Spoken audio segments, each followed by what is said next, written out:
Radio Educación presenta.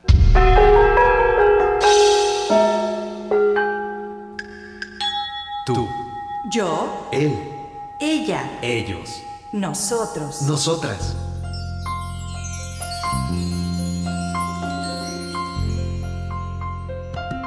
todos y todas, Habitamos en el jardín de las orquídeas.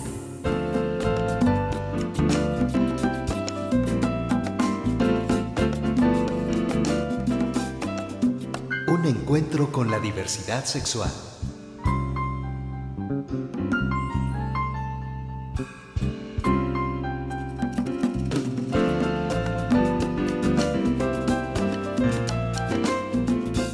El Kit Kat, de la tolerancia velada al Triángulo Rosa, San Francisco, Estados Unidos, y la primavera del amor.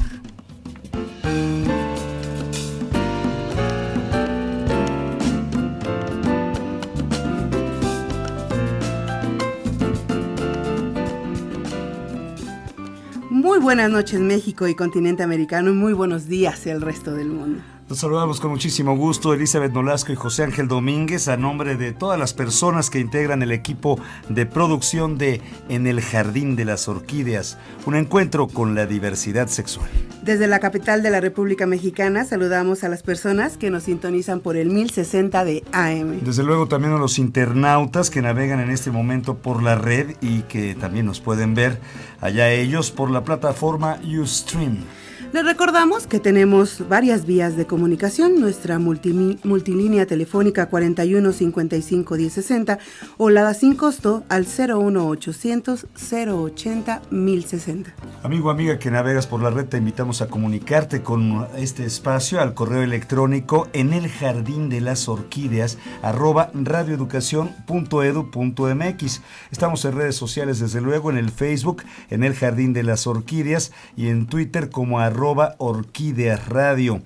Nuestros compañeros Heréndira Salazar y Víctor Bárcenas están ya listos atendiendo tus llamadas en las redes sociales. Saludamos también a los radioescuchas e internautas que en este momento sintonizan las emisoras del Instituto de Radio y Televisión de Morelos, enlazadas a nuestra señal, y a los internautas que nos siguen a través de www.radiomexicanacontemporánea.com, y a las 7 emisoras también del Sistema Guerrerense de Radio y Televisión que retransmite este programa. Un abrazo fraterno a todos ellos desde la capital de la República Mexicana. Y muy bien, pues en este programa vamos a intentar hacer un análisis de la Europa y en especial de la Alemania previo a la Segunda Guerra Mundial, en donde se vivía, digamos, una tolerancia velada hacia la homosexualidad, tanto masculina como femenina, y que se transformó luego en una pesadilla en la que miles de homosexuales murieron en los campos de concentración, estigmatizados por el triángulo rosa invertido que portaban en el brazo.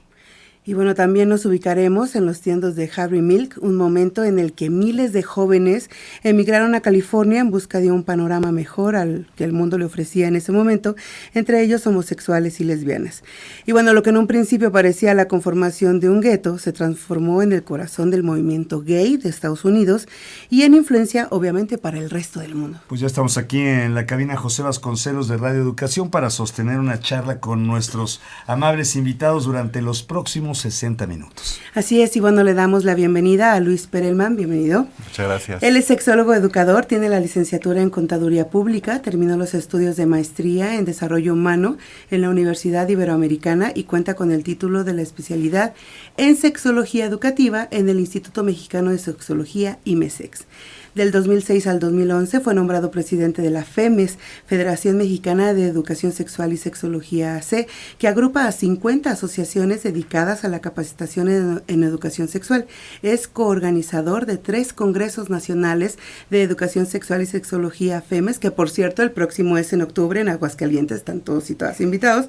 También es miembro del Consejo Consultivo de la Asociación Mundial para la Salud Sexual de la Asamblea Consultiva del CONAPRED.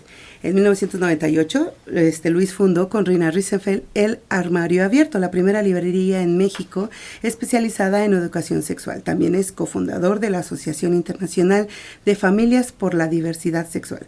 Ha colaborado con diferentes programas de radio y televisión en la difusión de la educación de la sexualidad. Y hoy lo tenemos aquí en el Jardín de las Orquídeas. Sí, bienvenido, Luis. Gracias. No, tomaron la versión intermedia. Y también saludamos al doctor Alejandro Ash, quien tiene una licenciatura en cirujano dentista por la UNAM, también un posgrado en prótesis dental, pero además de esto es investigador en temas referentes al Holocausto.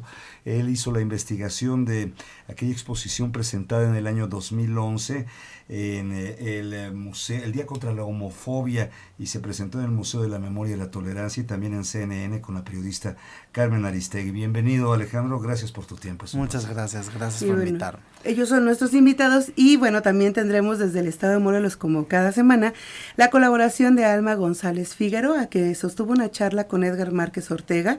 Él es director de diversidad sexual del gobierno del estado de Morelos. Bueno, para abrir boca los invitamos a ver, a escuchar, a disfrutar del material preparado por el equipo de producción. Nos va a poner en contexto. Adelante.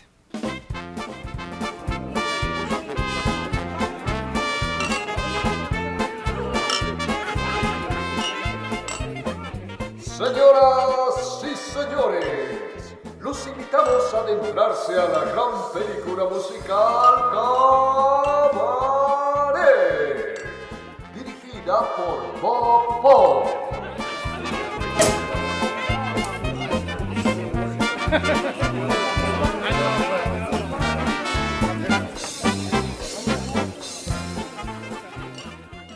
Alemania 1930. Es el club nocturno Kit Kat. La actriz Liza Minnelli interpreta a Sally Bowles, una cantante americana que se enamora del inglés Brian Roberts, interpretado por Michael York, un amanerado bisexual. Ambos son seducidos por un playboy adinerado, Maximilian von Heune, interpretado por Helmut Grimm. Mientras que Natalia Lando, una joven judía heredera de una gran tienda, se enamora de un gigoló que guarda en secreto su origen judío por temor a los nazis. Cuando Sally queda embarazada, Brian le propone tener al hijo, pero ella opta por abortar y él regresa a Inglaterra.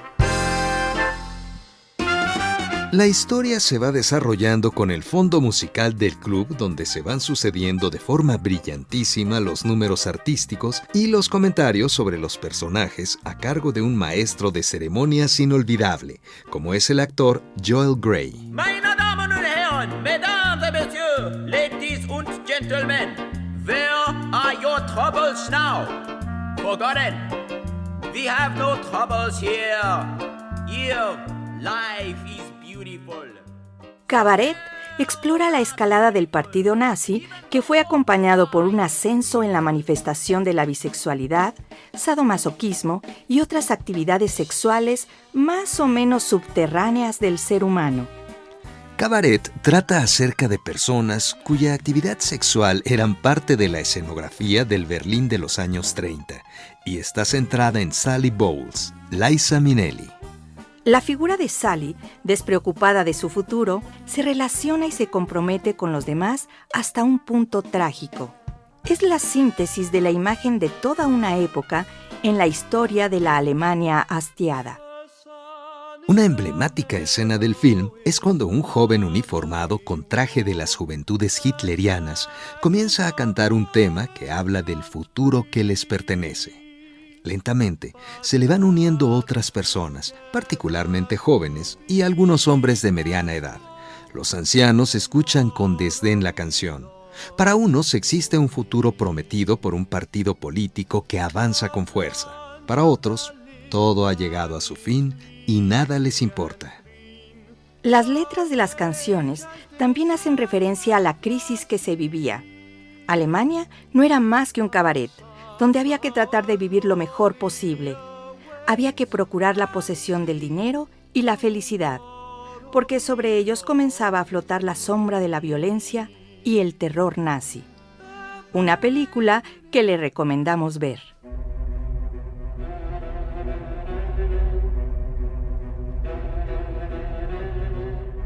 Ahora pasemos a Alemania a finales de 1932. El partido nazi inicia la persecución y represión, sobre todo de personas que no encajaban con el ideal de la familia aria, homosexuales, lesbianas y travestis. Los homosexuales y travestis, además de tener unas costumbres para los nazis degeneradas y depravadas, no podían formar una familia ni deseaban tener hijos.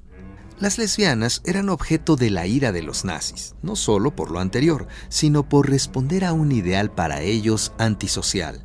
Mujeres liberadas que no eran el soporte de la familia clásica alemana.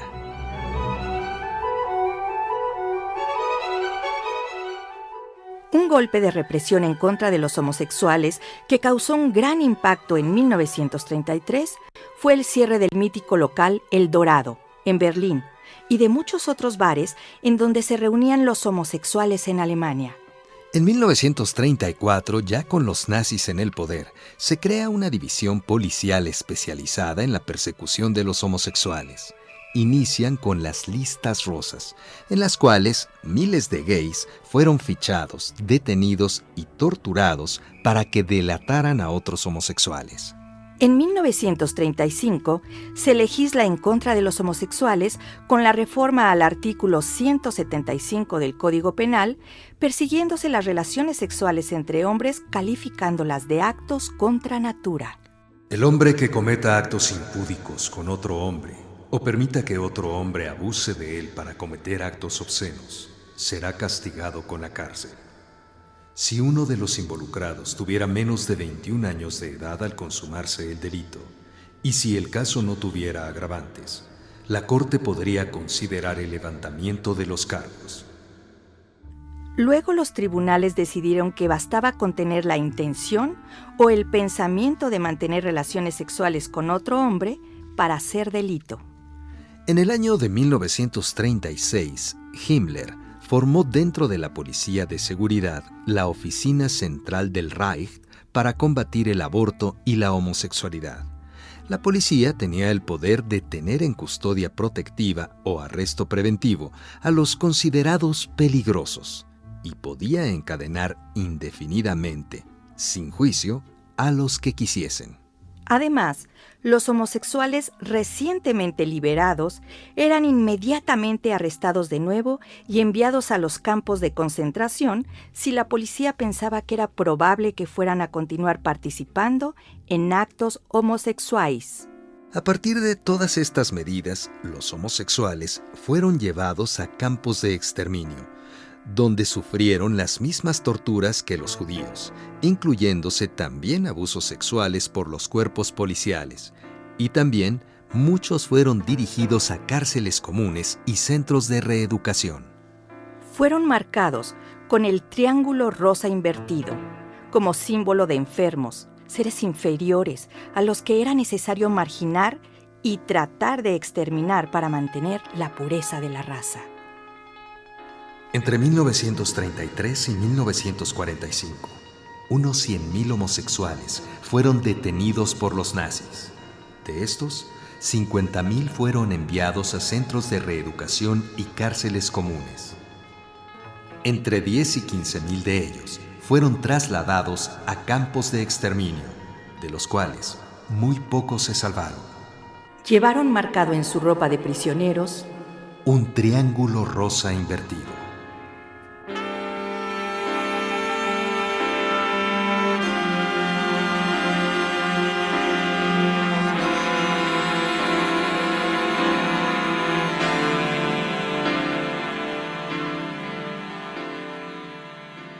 Esta información, pero bueno, antes del nazismo en Europa, durante las primeras 2 décadas del siglo XX había cierta apertura respecto al ejercicio de la sexualidad, sobre todo en los círculos llamados intelectuales, digamos. Pero bueno, para iniciar la charla con nuestros invitados, esto era algo que sucedía solo en algunos países como Francia y Alemania, o era algo generalizado en el viejo continente.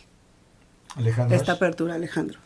Bueno, realmente Alemania fue pionero justamente en la temática gay, debido a que en Alemania existió un personaje muy importante llamado Magnus Hirschfeld, que fue justamente el pionero, uno de los pioneros más importantes a nivel mundial de la sexualidad. Él creó un centro de ciencias de la sexualidad, creó un congreso mundial de sexualidad, creó la Liga Nacional de la Sexualidad, y bueno, a partir de Alemania surge y se promueve muchísimo el estudio de la sexualidad. Ojo, importante, no solo del tema homosexual, sino en general de todo lo que es temas de sexualidad. Y bueno, a partir de esta liga de la sexualidad que crea Magnus Hirschfeld, es como se promueve toda esta apertura de la temática gay a los diferentes países de Europa. Como repito, Alemania fue pionero, y posteriormente los demás países también comienzan a hablar mucho más abiertamente de la temática homosexual. Y bueno, debido a que los homosexuales tenían puestos importantes en el poder y relaciones importantes con gente del poder, ya que se dedicaban a toda la parte artística, eran pintores importantes, músicos importantes, entonces tenían muy buenas relaciones con el gobierno. Por lo tanto, en general tenían en los países, tanto en Alemania como en Francia, como en otros países europeos, tenían bastante buena apertura al tema debido a la posición. No estaban perseguidos, no estaban hostigados, estaba la situación, digamos, más relajada en esta dinámica social. En el Código Penal de Alemania existía el párrafo 175, que justamente penalizaba los actos homosexuales entre dos hombres. Sin embargo, como solamente eran castigados los actos directos, y era muy difícil descubrir estos actos, y al mismo tiempo los homosexuales tenían posiciones importantes en el poder, entonces durante el gobierno de la República de Weimar, que es previo al que los nazis suben al poder, a pesar de que existía el párrafo 175, había bastante apertura a los homosexuales, había bares, había bastante bibliografía, había escritos, fotografías, y ellos vivían bastante, digamos, adecuados al país, y realmente una persecución como tal no existía. Yeah. Luis Perelman, ¿quisieras complementar lo que nos ha contado o empezado a contar Alejandro? Sí, este párrafo 165 no fue derogado hasta los 60s en Alemania. Entonces, empezaba como una espada en que en cualquier momento puede ser utilizado como delitos contra la moral, en cierto sentido. E incluso, al finalizar la guerra, los homosexuales no les pidieron perdón porque seguía en las leyes. Bueno, ya desde el término homosexual tiene una connotación, digamos, un tanto cuanto patológica, ¿no, Luis? Originalmente la palabra fue para quitarle lo estigmatizante de las palabras sodomitas religiosas en el siglo XIX, y fue inventada para hablarla en forma más médica, más descriptiva, pues es atracción al mismo sexo. Y como muchas otras palabras fueron perdiendo o cambiando su sentido, y mucha gente si dices una palabra médica, entonces habla de una patología. Y ahora que se está buscando, entonces por eso entró la palabra gay, pues gay es feliz, ¿no? Entonces no alegre, sentirse orgulloso. Cada vez se ha buscado quitarle el estigma, porque originalmente eran los desviados, los perversos y los sodomitas. Y lo difícil ha sido a través de todos estos siglos por este peso del aprendizaje, pues por influencia religiosa o social, de deshumanizar a las personas gays, lesbianas que practicaban el sexo, entre comillas, contra natura y no tenían hijos.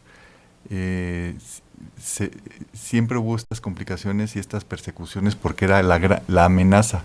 En cierta forma había esta sexual, pero hay que ver el contexto. Claro. Termina la Primera Guerra Mundial con una humillación a los alemanes, y el pacto, el Tratado de Versalles los deja todavía más humillados y quebrando su economía, y entonces la inflación en México la pasamos mal con inflaciones en decenas, ¿no? Llegamos al 100% en algún momento. Quitaron 3 ceros, ¿no? Ahí era el 100% cada semana, y entonces eran carretadas de dinero.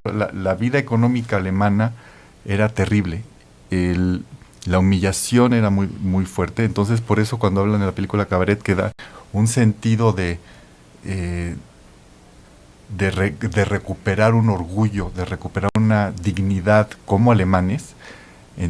Si ese es el propósito fundamental, todo lo que vaya en contra de esa recuperación de su esencia y de su nacionalismo alemán para bien, de recuperar la economía y de tener un sentido y quizá de pues prepararse para una guerra nueva, para salir de la anterior mala experiencia, todo lo que vaya en contra hay que eliminarlo. Y ahí es donde entraba pues estos que están, si ser homosexuales, los cabarets y burlarse de todo mundo, pues no les daba mucha gracia a los que estaban en el poder. Ahí es lo que tratar de entender eso, ese contexto, por eso era tan incómodo, y quienes sí estaban en la estructura, pues se quedaban más calladitos, ¿no? Y eso ha sido recurrente en la historia y en la época alemana, pues entonces todos los que eran contra de ese proyecto alemán, en ese sentido, si los consideraban enemigos a los judíos, a los de otras religiones, a los de otras razas, o sea, los latinos y los mexicanos estaban en la lista de los que no servían para el futuro del imperio ario. Dentro de eso es lo que hay que entender de cómo fue tan terrible esa persecución. Pues ya hemos recordado en la cápsula las palabras de Luis Perelman, aquel famoso bar Kit Kat del musical Cabaret que espléndidamente dirigió Bob Fosse y que se ha convertido en un ícono en torno a la diversidad sexual en todo su esplendor en aquellos años 30 europeos, sin duda un reflejo de lo que se vivía en aquellos momentos. Y también Luis Perelman pues ya nos contó un poco en torno a esta apertura que se vive en Alemania previa al nazismo, en esta Alemania de entreguerras. No sé si Alejandro Ash quisiera complementar esta idea, primero de apertura para después llegar a la persecución brutal que sucedió durante el régimen nazi. Sí, lo que comenta, justamente quería agregar algo que comentaba Luis. Como les mencionaba, está el párrafo 175, que penalizaba actos sexuales directos, es decir, como tal, una penetración. Como eran actos que eran difíciles de encontrar, de comprobar, entonces, bueno, realmente fueron, durante toda la época previa al nazismo, fueron procesados pocos hombres o penalizados por el párrafo 175. Ahora, el párrafo, como decía Luis, su idea original es digamos... desincentivar quizá que la gente piense en eso, ¿no? Sí, pero, o sea, digamos que el párrafo dura hasta más o menos los años 60, pero es importante recalcar que el párrafo por completo se elimina hasta el año de 1994. Que es justamente después de que se fusionan las dos Alemanias, y es en el momento cuando el párrafo es completamente borrado del Código Penal de Alemania. Por eso no les pidieron perdón a las personas que sufrieron persecución. Y bueno, hay que hacer hincapié que, bueno, termina la guerra y justamente los homosexuales fueron, digamos, perseguidos por criminales porque se veía vigente el párrafo. Y en esta etapa de apertura que nos comentabas de los hombres, ¿hay datos de mujeres? ¿Qué pasa con las mujeres? Es muy interesante la pregunta. Justamente el párrafo únicamente penalizaba a hombres. Las mujeres no fueron perseguidas por el párrafo 175, de entrada porque el tema del lesbianismo era un tema mucho menos visto o encontrado en la sociedad, menos visible. Es algo mucho más disfrazable. Entonces, por lo tanto, siempre fueron atacados, son únicamente hombres. Incluso en la época, en la República de Weimar, había bastante tolerancia y los pocos actos homofóbicos que hubieron generalmente eran dirigidos a hombres. Con las mujeres no se metían. No, estábamos viendo en el Kit Kat que era más esta lucha contra el aborto, ¿no? Porque necesitaban asegurar la reproducción de la raza aria.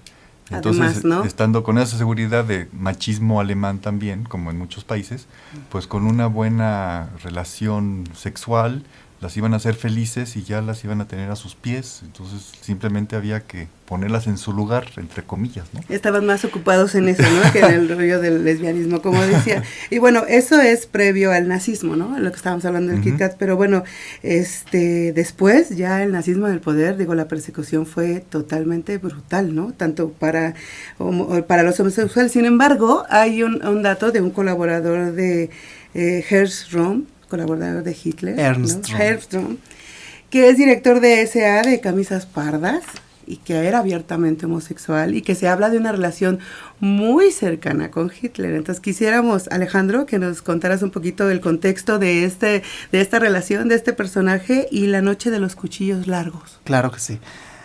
Bueno, en el año 1933 los nazis suben al poder y efectivamente Ernst Röhm era el brazo derecho de Hitler. En el momento que ellos suben al poder, él se convierte en el dirigente de la SA, que era la policía del partido nazi. Ernst Röhm era abiertamente homosexual y todo el mundo sabía que era homosexual. Y muy interesante, Hitler no tenía ningún problema con la homosexualidad de Ernst Röhm. Él era un excelente militar, tenía una gran capacidad de organización y Hitler decía que mientras él cumplía bien con su trabajo, bueno, él no tenía ningún problema con su orientación sexual. Ahora, ¿qué fue lo que realmente pasó? Por debajo de Röhm se encontraban Himmler y Heydrich. Ellos dos querían el puesto de Röhm. Por lo tanto, ellos le empezaron a meter ideas a Hitler, que cómo podía ser que un homosexual, siendo que no iba con fundamento en base a los principios del partido, de la raza aria y una raza pura, que cómo podía ser que un homosexual dirigiera toda la policía del partido nazi. Por lo tanto, había que quitarlo. Y aparte ellos comenzaron a decir que toda la SA eran homosexuales, lo cual no era cierto. Únicamente unos 3, 4 miembros de la SA eran homosexuales, pero bueno, se empezó a correr el rumor de que todos los miembros de la SA eran homosexuales. Hitler empieza a tener muchos, discusiones con Röhm, se empiezan a pelear mucho y bueno, por detrás de que Himmler y Heydrich empiezan a convencer a Hitler, es cuando viene este episodio que se llama La noche de los cuchillos largos, que es un episodio en el cual Hitler manda a exterminar a todos los miembros de la SA. Una purga. Así es, se llamó la purga de Röhm también. Manda a exterminar a todos los miembros de la SA con el pretexto de que todos eran homosexuales y que había que exterminarlos. Ahora, hay que hacer hincapié de que durante esta noche de los cuchillos largos, Hitler le da la oportunidad a Röhm de que se suicide. Röhm no toma esta oportunidad y bueno, en ese momento lo matan, pero con esto comprobamos que Hitler estimaba mucho a Röhm, porque fue su brazo derecho, incluso antes de subir al poder, cuando primero Hitler intenta un golpe de estado y lo meten a la cárcel, y él escribe en la cárcel su libro de Mi lucha. Röhm estuvo con él en este golpe de estado y él también lo meten a la cárcel con Hitler. Entonces estuvo siempre junto a él y era su brazo derecho en todo. Entonces, por lo tanto, Hitler lo estimaba mucho. Realmente fue que Himmler y Heydrich querían ese poder y efectivamente cuando exterminan a Röhm y a todos los miembros de la SA es cuando justamente aparece la SS, que es la nueva policía, y Himmler queda a manos de la SS. En el momento que Himmler sube como líder de la SS, él crea una oficina que se llama la Oficina contra la Homosexualidad y el Aborto. Y esa oficina estaba encargada justamente de la persecución y, la penalización a todos los homosexuales. Ay, manita. Oye, Luis Perelman, la comunidad de la diversidad sexual en la Alemania nazi sufrió, al igual que el pueblo judío, campos de exterminio, campos de concentración, escuelas de reeducación. Pues el plan,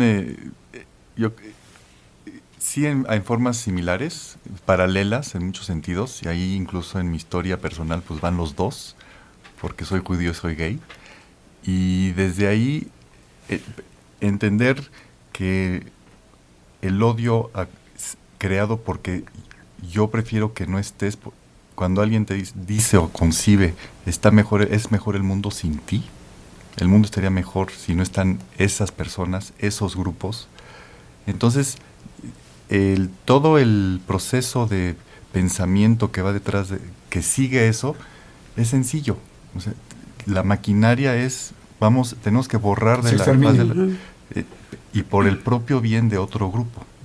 Por eso el genio alemán en ese sentido fue utilizado para buscar la forma eficaz de llevar esto a cabo, además, y hacia afuera que no se note nada, ¿no? Y al mismo tiempo de lograr el tema judío los judíos eran los principales enemigos, los número uno, y los homosexuales o la diversidad sexual eran en el sentido machista eran comportamientos que hay que cambiar, sobre todo. Entonces, y es el machismo al extremo. Por eso en el caso de las SS era mostrar que para nada iba a haber una pizca de duda de su virilidad. Y la misma violencia y agresividad y crueldad es una muestra clara para demostrar machismo. Uh-huh. Claro. Eso es lo que más como seres humanos podemos llegar a excesos.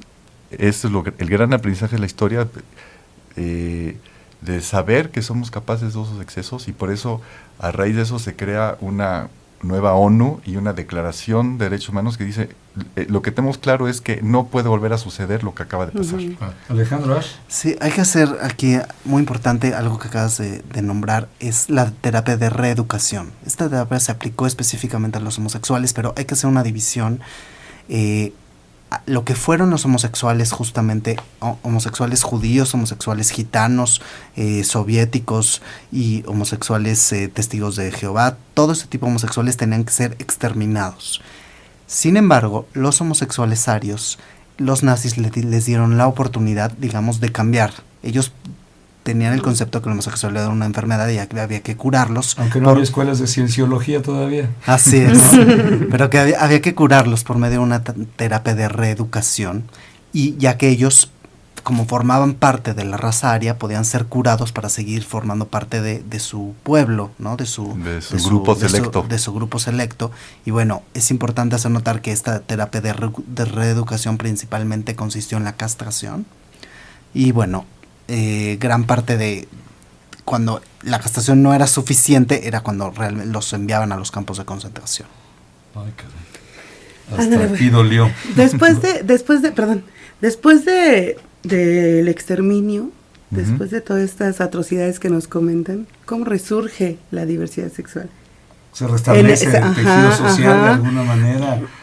¿Cómo? ¿Cuándo? ¿Quiénes? Hasta tal vez la reunificación de las Alemanias, ¿verdad? La caída del muro de Berlín. ¿Qué nos dicen? Pues realmente, terminando la guerra, como los homosexuales fueron perseguidos como criminales porque seguía vigente el párrafo 175. Por lo tanto, muchísimos, los que quedaron, se escondieron, se casaron, y la gran mayoría se fue de Alemania. Entonces, el revivir y el reorganizar una vida gay en Alemania tardó muchísimo tiempo y fue algo muy difícil, porque obviamente fue algo sumamente doloroso y algo que seguían escondidos para que no los capturaran, porque siguió vigente el párrafo incluso cuando las Alemanias se dividieron.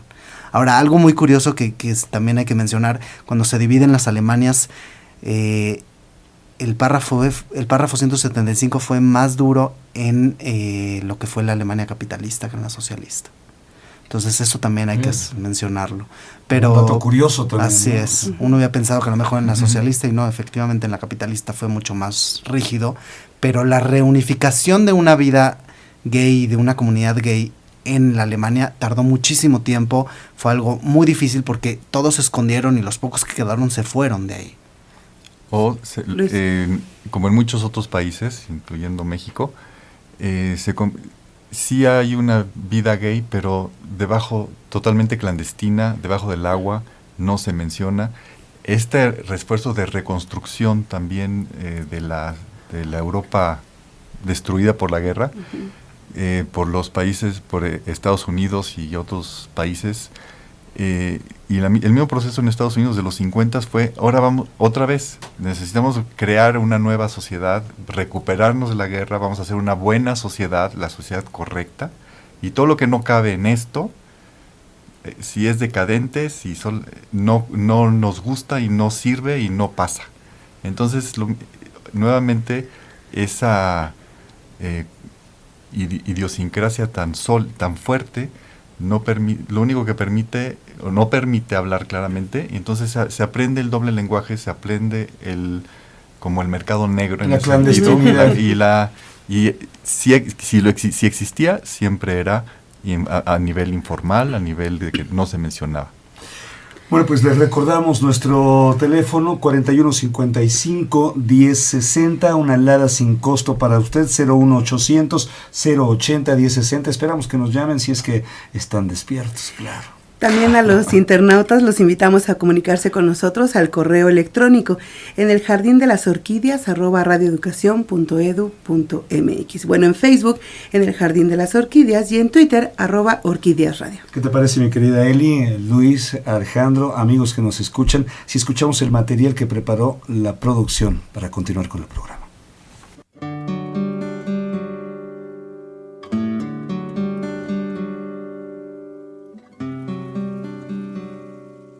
Recordemos al primer hombre abiertamente homosexual en ser elegido para un cargo público en los Estados Unidos como miembro de la Junta de Supervisores de San Francisco en 1977. Se trata de Harvey Bernard Milk. Nació en 1930 en la ciudad de Nueva York, en donde se gradúa como abogado en la Universidad de Albany. En 1951, Milk se fue a vivir a Dallas, Texas, pero esa ciudad le fue hostil y no logró conseguir empleo. Regresó a Nueva York, donde colaboró en tareas de producción en obras teatrales, trasladándose finalmente a San Francisco con su pareja en 1972, donde abrieron un negocio fotográfico en el 575 de la calle Castro.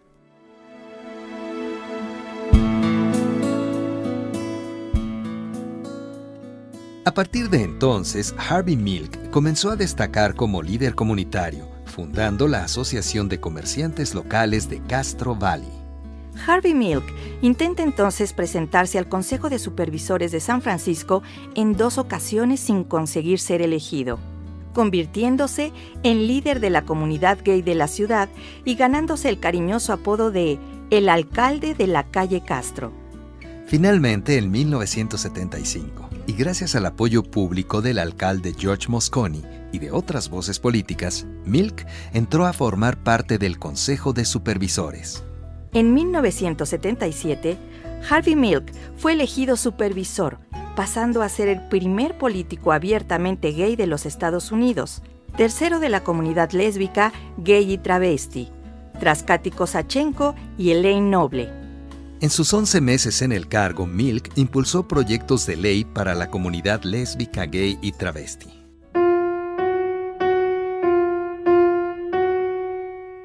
El supervisor Dan White, un áspero opositor a las maneras y la política del alcalde George Moscone y, por supuesto, a las de Harvey Milk, renunció a su cargo, aunque intentó regresar sin lograrlo.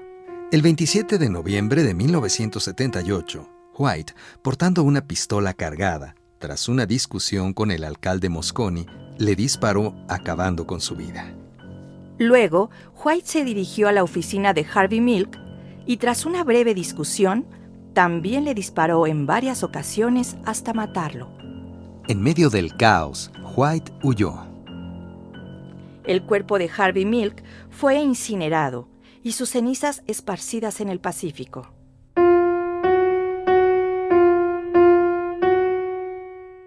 En el juicio a Dan White, su abogado argumentó una fuerte depresión, y esto no solo lo salvó de la pena de muerte, sino que fue condenado a solo 7 años de cárcel.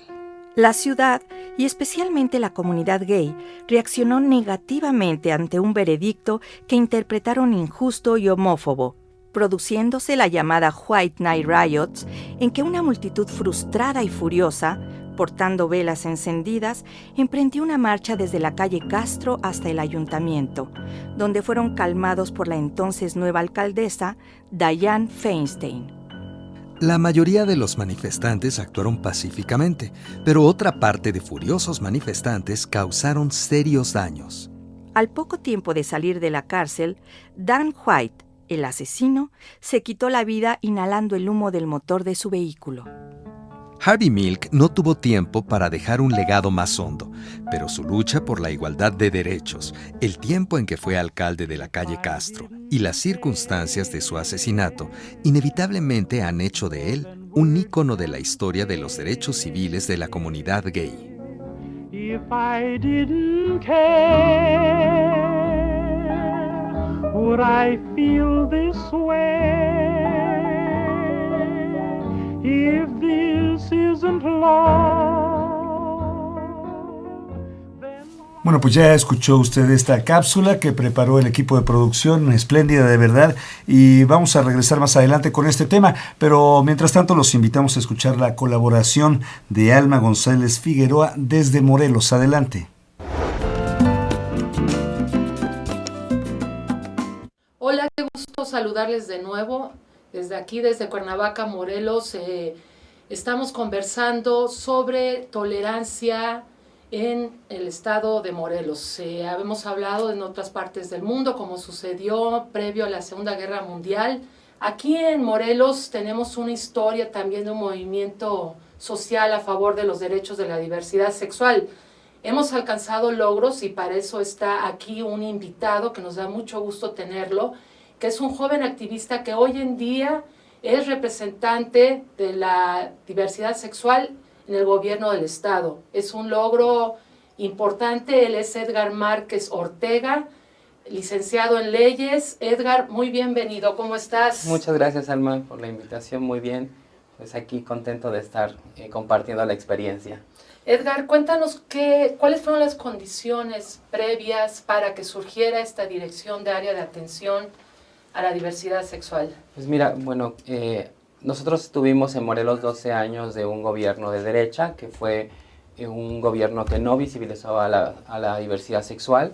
A raíz del cambio de administración, algunos grupos de la sociedad civil nos acercamos con el secretario de gobierno, con el mismo gobernador, buscando cómo incidir y que se viera más el apoyo hacia la diversidad sexual.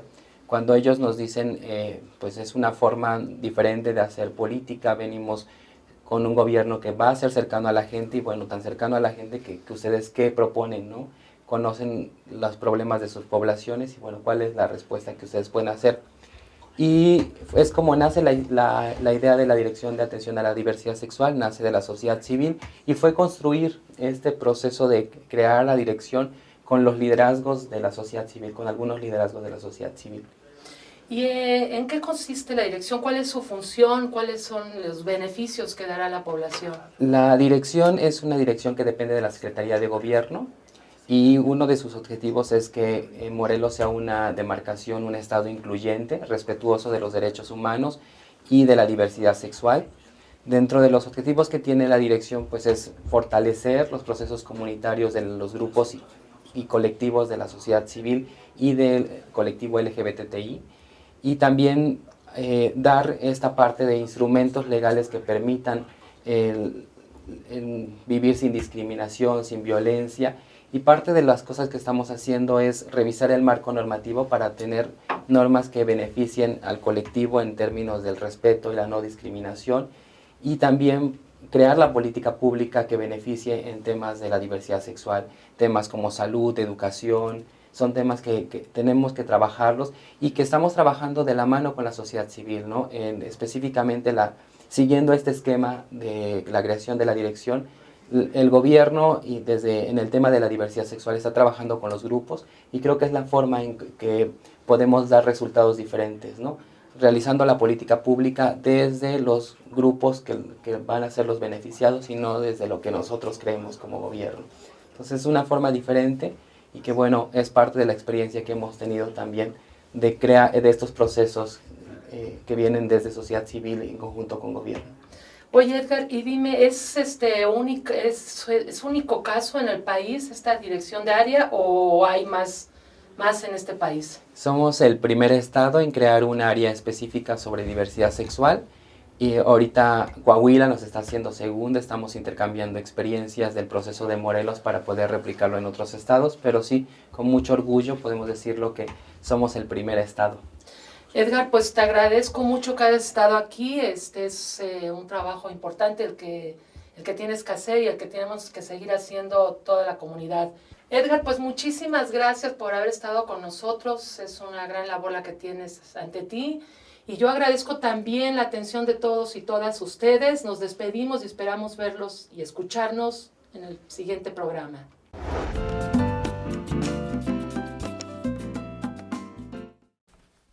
Bueno, pues ya escuchó usted esta colaboración desde Morelos. Les mandamos un abrazo a todos los amigos del sistema de Morelos. Saludos a Edgar. Saludos al señor Edgar. Saludos. Tenemos varios comentarios. Agradecemos muchísimo sus llamadas 41 55 10 60 o a la gente que se ha comunicado a través de las redes sociales. Por ejemplo, Juan Villegas a través del Facebook dice: hola, ¿qué tal? Un favor, les sugiero que los videos los suban a YouTube, así los podré ver desde mi celular Android o iPhone. ¿Qué tal, Saludos y muchas gracias. Lo vamos a hacer, por supuesto. ¿Ya está?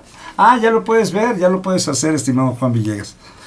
Nacho Valencia Robles dice: una felicitación por los invitados de hoy. Por supuesto que sí. Le mandan a Luis, gracias. Dice: ya estoy sintonizando. Saludos a Luis, gracias.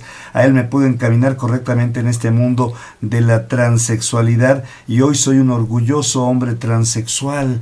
Atentamente, Ganesh, dice. Gracias, Ganesh, saludos. Luis Ochoa nos habló de la Miguel Hidalgo y dice: felicita el programa, muy bien documentado, y hace una pregunta: ¿William Shakespeare era gay o no? Rapidísimo, Luis. Dicen que muchos de sus poemas famosos tenían que ver con hombres, pero no hay la seguridad. Okay. El maestrazo Oscar Chávez Lanz, profesore, felicita a los invitados y por el tema, y dice: ¿dónde, en qué cultura se origina el racismo? ¿Qué pregunta, maestro? El odio siempre es los otros, es saber. Y la razón para el odio, pues en los otros tiempos era muy fácil. Los otros eran hablaban otras cosas, o creían en otros dioses, o tenían otras prácticas, o tenían otro color de piel. Entonces, o son amigos, o son enemigos, o son esclavos. Terriblemente, pero es inherente al ser humano, ¿verdad? Edward Torres, una pregunta a Luis. Tengo amigos que hacen modelismo a escala, y entre ellos son muy populares los vehículos y armamentos de los alemanes de la Segunda Guerra. Cuando yo discuto con ellos sobre el nazismo, ellos son muy fanáticos y niegan que haya ocurrido el Holocausto. Uh-huh. ¿Qué le diría a esos fanáticos? Dice. Que lean, sí, ¿no? todavía hay gente que no cree, ¿no? viste orgullosamente también venden la suástica, se pone camisetas, se pone tatuajes. Pues les invitamos a conocer ya sea el Museo Memoria y Tolerancia o el Museo del Holocausto. Está frente a la Alameda en la Ciudad de México, o el Museo del Holocausto en la calle Acapulco 70, que también recibe muchas escuelas. Documentado está, y hay países justamente de Europa que prohíben y castigan las personas que niegan el Holocausto, porque sí está llegando esto. Y tenemos la suerte de que no estamos viviendo esas épocas. La violencia de hoy es pues mucho menor a lo que se estaba viviendo en esas épocas. Si lo queremos comparar, pero la documentación ahí está, y ojalá y puedan distinguir, así como la música de Wagner, muy buena, muy bonita, y hay ciertas características de Wagner que pues eran nefastas. Lo mismo para la ingeniería alemana, pero también saber a lo que pudo llegar. O simplemente que escuchen testimonios de sobrevivientes del Holocausto. Además. Que todavía, y en el Museo del Holocausto en Israel están documentados, ya tienen 3 millones de fichas de personas que perecieron, y también el gobierno alemán está desclasificando cada vez más. Pues dice Sasha Emiliano: estoy viéndolos, saludos desde Chilpancingo, Guerrero. Y Nacho Valencia Robles dice: la ONU, tan entredicha su credibilidad. Comentarios en torno a distintos temas que se abordan y que son colaterales. Claro. Bueno, Luis, tú estás trabajando para la ONU de alguna manera también, y bueno, pues aquí hay este comentario. Dice, Guimel, ¿tienes algún punto de vista sobre esto que quieras? Sí, la ONU nació con las mejores intenciones, pero hay intereses geopolíticos, la Guerra Fría, los grupos de poder, que han desvirtuado en muchos sentidos muchos de los grupos de la ONU, pero hay otros que hay que saber qué rescatar y qué aprovechar según la situación. Dice Gimel en el Twitter: un saludo grande a @Luis Perelman MX y a Alex Ash al aire ahora mismo en Orquídea Radio. Felicidades. Pues gracias. Aprovechamos para comentar que Gimel es el grupo judío gay mexicano. Un saludo a todos.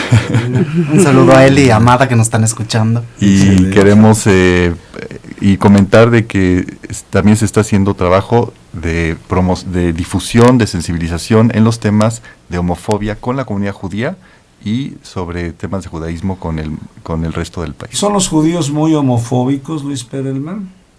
Pues yo creo que son los creadores de la homofobia. Ahí en la Biblia, queriendo dejar muy claro la reproducción y asegurarse que hubiera reproducción, pues castigaron muchos comportamientos, entre ellos los actos sexuales entre hombres y la masturbación y todo lo que no fuera reproductivo. Pero hoy en día el judaísmo es de los que menos son homofóbicos, excepto los ortodoxos. Los otros movimientos judíos hoy son incluyentes y aceptantes de la diversidad digamos que sexual. está cargado estas fobias, digamos, hacia la parte de los hombres que tienen sexo con hombres, los llamados homosexuales, y menos, digamos, hacia las expresiones lésbicas, por ejemplo. Similar a al machismo de otros países. Lo que pasa entre mujeres parece que no pasa nada, entonces no asusta tanto. Ok, Jaime Cerda, Magdalena Contreras dice, no entiendo cómo es un triángulo invertido, un triángulo siempre tiene las mismas caras. Un triángulo hacia abajo, un triángulo la punta está dirigida hacia abajo. Hacia abajo. Saludos también a Juan Villegas y Juan Franch, que desde el inicio del programa han estado muy atentos. Saludos a Vivi Delgado, a Chalchihuen Nene y Lacho Vázquez, que han dado me gusta a nuestra página en el Jardín de las Orquídeas. Sí, no olviden hacernos llegar sus comentarios y preguntas sobre la emisión de esta noche, ¿no? Bueno, pues efectivamente, veíamos antes de esta charla, de escuchar la colaboración de los amigos de Morelos sobre esta época estadounidense. Tengo aquí en mis notas que el cierre del bar Stonewall Inn, el 28 de junio del 69, en donde se suscitaron revueltas por 3 días, es el antecedente de este caso de Harvey Milk. Este es emblemático, puesto que logró visibilizar allá en los años 70 los derechos de homosexuales y lesbianas. Muchos hemos visto esta película interpretada espléndidamente por Sean Penn, pero ¿qué comentario te merecería, Luis Perelman, Alex Ash, en torno a este personaje, su impacto en esta política estadounidense, en el sector de la población, lo que llamaron también la primavera del amor, los hippies, los beatniks, en fin, cosas que todavía están ahí semivivas en algunos momentos? Como primer gran comentario, yo diría, hoy en día todavía no tenemos palabras para hablar en forma positiva de los homosexuales. Siempre que hago talleres, conferencias, pregunto, a ver, ¿cuántas palabras se saben que tienen que ver con homosexuales? Uy, todas tienen una connotación. Maricón, joto, muerde almohadas, nena, marica. Todas esas. Y no sabemos, muchísimos salen 40, 50, y les pregunto, ¿cuántos de esos que me acaban de decir son positivos? Ninguno. ¿Cuántos son neutros? Y de repente dicen así, ¿gay? Así, ¿no? Pues quizá gay, pero porque dicen que son neutros, ¿no? Entonces, hoy, ese es nuestro concepto del tema. No tenemos conceptos positivos. Y vete para atrás. Pero en los años 70. Vete para atrás en la Segunda Guerra, en los tiempos de la Segunda Guerra Mundial. No, era tan terrible el amor nefasto, lo nefasto. Entonces, si hoy es difícil todavía, en los tiempos de Harvey Milk, específicamente ¿qué era el tema gay? Eran los decadentes, eran los desviados, eran los que solamente tenían sexo. El sexo oral era penado en Estados Unidos. Si eras descubierto, era delincuencia y te podían multar o meter a la cárcel. Entonces, con todo ese ambiente, cualquier actividad que se saliera de lo, entre comillas, decente, correcto, normal, sí, esperado, constructivo, en todo, bendito por las leyes y por las religiones, daba terror, era una gran amenaza. Y entonces Harvey Milk empieza dentro de este mundo, y ya en el submundo, pues la subcultura era maravillosa en San Francisco, los bares, los antros, los grupos de diversidad sobre sadomasoquismo y las drogas. Entonces, eso era, pues, así son la gente. Psicodelia. Pues, sí, así se visten. Entonces es la decadencia, ahí está, pero pues marginada y de ladito. Entonces la sociedad buena, correcta, pues puede entender de que allá, mientras no me afecte mucho, lo maneja. Pero entonces, ¿qué hace un Harvey Milk? Dice, primero cuando entra a las elecciones y quiere ser supervisor, lo hacía en su forma de ser. Entonces no tuvo tantos votos porque la gente se asustaba. Pues ahí viene el puto, el maricón, y quiere meterse a estas cosas correctas de hacer de la política, ¿no? Lo vivió 2-3 veces y después se dio cuenta. Te le iba muy bien hacer ruido, pero no conseguía los votos. Para conseguir votos, pues necesitas que la gente confíe, la mayoría moral, que dicen todavía en Estados Unidos, creyera en él, que sea alguien pulcro, serio. Pues, ¿qué hizo para la tercera? Se cortó el pelo, ya no fue a los baños públicos donde tenían sexo, y cambió su imagen para ser más aceptado. Pues sí, que la gente pudiera identificarse con él. Pues es como uno de nosotros. Ya se le quitó lo decadente, ¿no? Lo terrible. Así es como consiguió todavía más votos, porque más gente votó por él. Entonces decían, no, pues quizá entonces sí puede ocupar un puesto público. Eso es lo que le ayudó a ser más visible. Bueno, ya era visible, pero visible de una posición otra vez respetable. Y ese es el gran logro de Harvey Milk, que es ser yo pensaba que era el primero, pero el tercer, un funcionario abiertamente gay, porque funcionarios gays y lesbianas y transgéneros siempre los ha habido, y reyes y presidentes y gobernadores de países, o sea, pero no en forma abierta. Eso de decir, aquí estoy, y yo bien defiendo o hablo de mi constituencia, no sé cómo se dice, mi grupo de interés, pero voy a trabajar para todo el mundo. Eso es nuevo, y además a trabajar bien y a rendir cuentas y hacer campaña, como la película hablaban de la campaña para recoger las heces de los perros. Y después los grandes, y defender y decir, es que los homosexuales somos seres humanos. Ese es el gran mensaje, es no somos subhumanos, no somos decadentes, no somos amenaza para la sociedad, somos igual de seres humanos.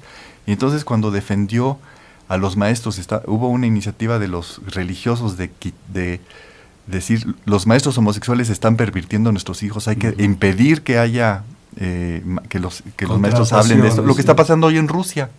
No hablen abiertamente y positivamente de la homosexualidad. Lo hizo también Margaret Thatcher. Pasó un artículo 28 en los años 80. Todavía mucha gente le da terror y le da pánico de que no vayan a convertir a sus hijos, no les vayan a meter ideas raras. Eso pasaba en los 80. Fue el tema de los maestros, y después llega Anita Bryant, del punto de vista religioso, también para salvar la homosexualidad de la gente, y para defenderse de los homosexuales. El dar la cara y mostrar que él no es, la gente gay no es lo nefasto que dicen los otros, ese es el gran logro de Harvey Milk. Definitivamente un gran icono. Y él dijo, mientras la gente no nos conozca, siempre hablamos de los homosexuales, de los putos, de los maricones, de esa gente nefasta, terrible. Lo importante es la visibilidad, y la buena visibilidad. Hasta que alguien no conozca, otras personas cercanas, queridas, apreciadas, que son gays, lesbianas, bisexuales o transgénero, el mundo no va a cambiar. Él es de los primeros que lo dijo. Ahí eso está. Todavía es vigente. Y aquí lo ha hecho también Luis Perelman, claro. Y dio el ejemplo. Y una cosa más, por eso me gusta este programa, también Harvey Milk era judío. También Magnus Hirschfeld en Alemania era judío.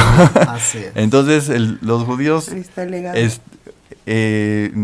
Cuando la gente piensa, es que están ahí como raros, no están apartados. No, la gente judía está en el juego de los países donde viven del también. Presente, en México, en Estados Unidos, en Francia, en todos los países. Dice Efraín AOGL, dice, somos los cautivos de la noche, cariños a todos en la cabina, no dicen dónde, pero bueno, y a los invitados, Shabbat Shalom, y que tengan un dulce, alegre y tranquilo fin de semana. César Galvez dice, cada vez somos más los que seguimos la página y el programa En el Jardín de las Orquídeas. Muchísimas gracias. Y pues bueno, el programa Ya se acabó, terminó. ¿verdad? O sea, bueno, tenemos 41, 55, 10, 60. ¿Cómo terminamos en un minuto, Alejandro Ash? ¿Con qué reflexión te gustaría terminar? Bueno, hablando rapidísimo de lo que es un poquito la tolerancia, la aceptación para justamente lo que pasó en un holocausto, evitar que vuelva a pasar, pero no solamente hablando de minorías de raza, sino hablando también de diferentes orientaciones sexuales y que haya igualdad y tolerancia en todo. Yeah. Luis Perelman. ¿Eres optimista, Luis Perelman? Hoy tenemos la fortuna que en estos temas estamos mucho mejor que nunca.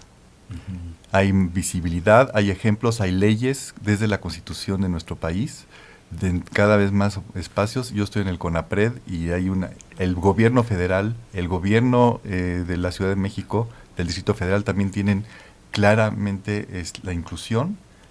Tenemos que aprovechar para mostrar que somos ciudadanos igual que todo el mundo y quien no sea un buen ciudadano, sea quien sea, que lo castiguen. Claro, muy bien. Pues agradecemos muchísimo a Luis Perelman por su participación en este programa, a Alejandro Ash por habernos acompañado, por desvelarse con nosotros. Muchísimas gracias. Gracias. Y bueno, nos despedimos de usted en donde quiera que nos escuche o nos vea y lo invitamos la próxima semana a que nos sintonice porque hablaremos de la marcha lésbico-gay y las y los primeros candidatos a elección popular.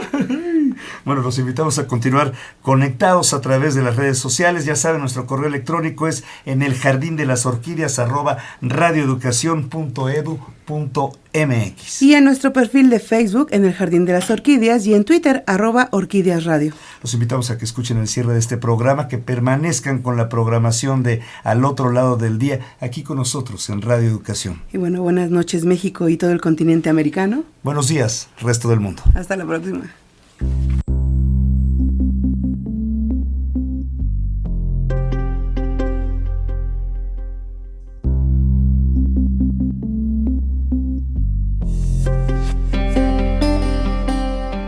Esto fue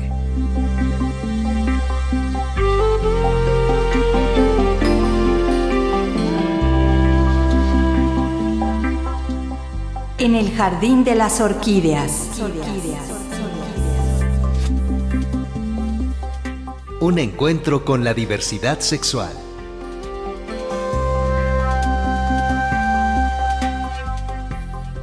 Agradecemos al artista plástico Antonio Suárez por la aportación de sus pinturas para dar imagen a este programa. Operación de audio, Antonio Fernández, Francisco Aguilar, Luis Luna y Raúl Núñez. Prácticas profesionales, Ilse García Cortés. Responsables de la transmisión vía streaming, Mónica Salcedo y Jorge Humberto Chávez. Atendiendo las redes sociales y teléfonos, Víctor Bárcenas y Heréndira Salazar. Asistente de producción, Alma Lilia Martínez Baje. Voces, Ignacio Casas y Aide Hunda. Investigación de Víctor Bárcenas. Musicalización y efectos, Heréndira Salazar. Compañeros del Instituto Morelense de Radio y Televisión. Realización, Axel Harms. Camarógrafos, Miguel Guerrero y Rubén Belauzarán. Operación de audio, Joana Rodríguez. Iluminación, Narciso Ordaz. Asistente de cámara, Bernardo Fernández. En la conducción de Morelos, Alma González Figueroa. Nos despedimos de los internautas que nos siguieron en www.radiomexicanacontemporánea.com. En la conducción desde la cabina José Vasconcelos, José Ángel Domínguez y Elizabeth Nolasco. Coordinación ejecutiva, guión y producción, Laura Elena Padrón para Radio Educación.